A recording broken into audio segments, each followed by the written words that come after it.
तो भागवत के 10वें स्कंद में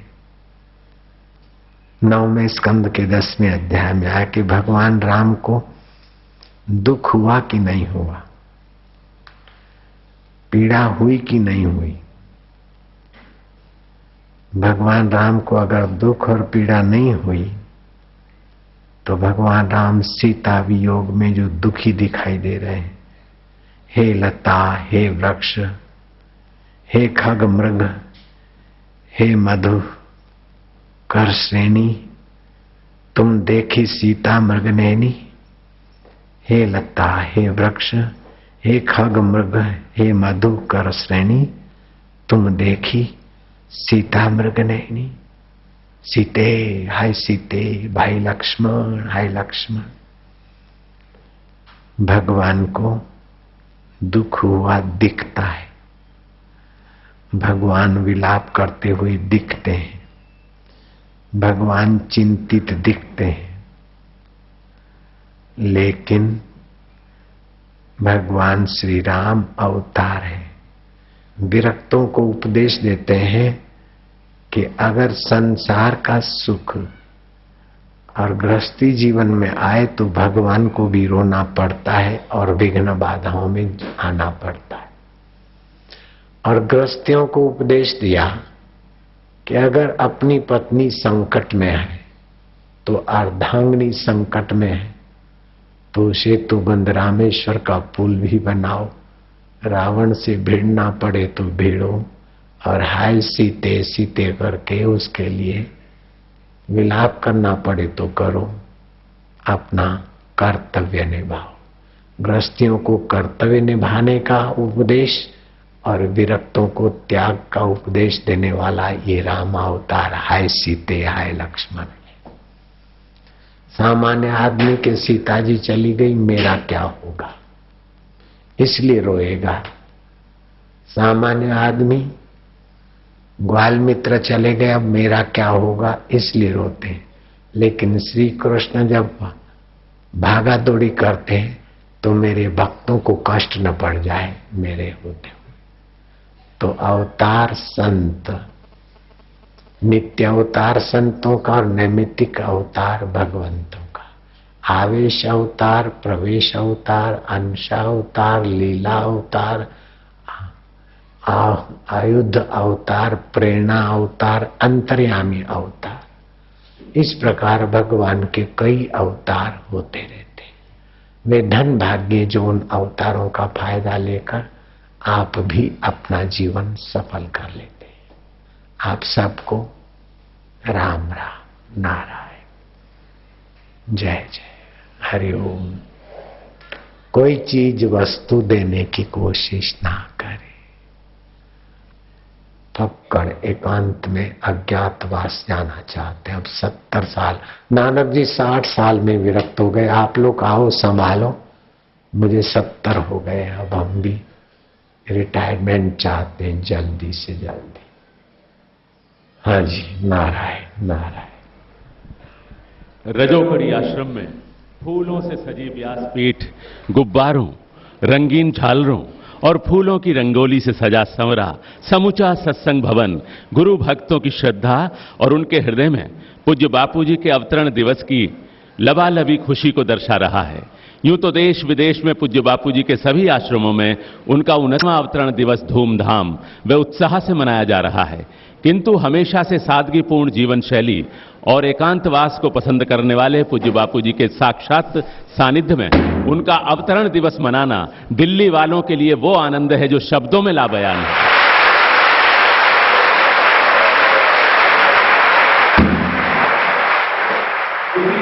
कहा है, राजधानी दिल्ली भारत का दिल है, दिल स्वस्थ होगा तो पूरा भारत शरीर स्वस्थ बना रहेगा। इसी दृष्टि से पूज्य बापू राजधानी वासियों को ज्यादा से ज्यादा सत्संग सानिध्य देकर उनकी नैतिक व परमार्थिक उन्नति हेतु उन्हें आध्यात्मिक ध्यान ज्ञान की गंगा में गोते लगवाते ही रहते हैं। कहते हैं स्थावर तीर्थ बहुत समय तक उनका सेवन करें तब पुण्य प्रदान करते हैं, किंतु ब्रह्मज्ञानी संत पूज्य बापू ऐसे चलते फिरते जंगम तीर्थ हैं जो जिस वक्त जिस भी आश्रम में हो, उनकी मात्र उपस्थिति से वहां स्थावर व जंगम दोनों तीर्थों का पुण्य फल तत्काल मिलने लगता है। कैसा है ब्रह्मज्ञानी संतों की उपस्थिति का प्रभाव। पूज्य बापू जिनके जन्म और कर्म दिव्य हैं, जो जन जन का कल्याण करने के लिए इस धरा पर अवतरित हुए हैं, ऐसे संत श्री पूज्य बापू जी को उनके 69वें अवतरण दिवस पर हमारे कोटिश कोटिश प्रणाम, वंदन व नमन अर्पित हों। उनके इस अवतरण दिवस पर मैं यही निवेदन करूंगा कि सदगुरु नूर अपना निखारे हुए हैं, सदगुरु नूर अपना निखारे हुए हैं, वक्त अपनी जुल्फें सवारे हुए हैं। बता दो ये सारे जहां को ए साधक, बता दो ये सारे जहां को ए साधक, खुदा आज घूंघट उतारे हुए है, खुदा आज घूंघट उतारे हुए है।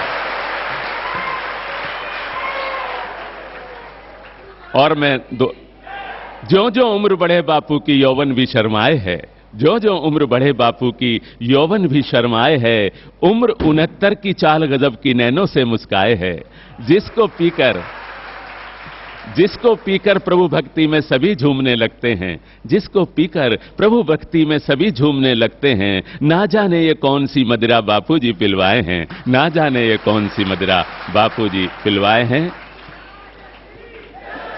भारत की पावन भूमि को बापू जैसा अवतार मिला, भारत की पावन भूमि को बापू जैसा अवतार मिला। है धनभागी वे श्रद्धालु जिनको गुरुवर का प्यार मिला। एक पंथ नहीं, एक धर्म नहीं इस प्राणी मात्र के रहबर से, एक पंथ नहीं, एक धर्म नहीं इस प्राणी मात्र के रहबर से। हमको बापू के चरणों में सचमुच सारा संसार मिला, हमको बापू के। पूज्य सद्गुरुदेव की जय।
अब हम जा सकते हैं ना?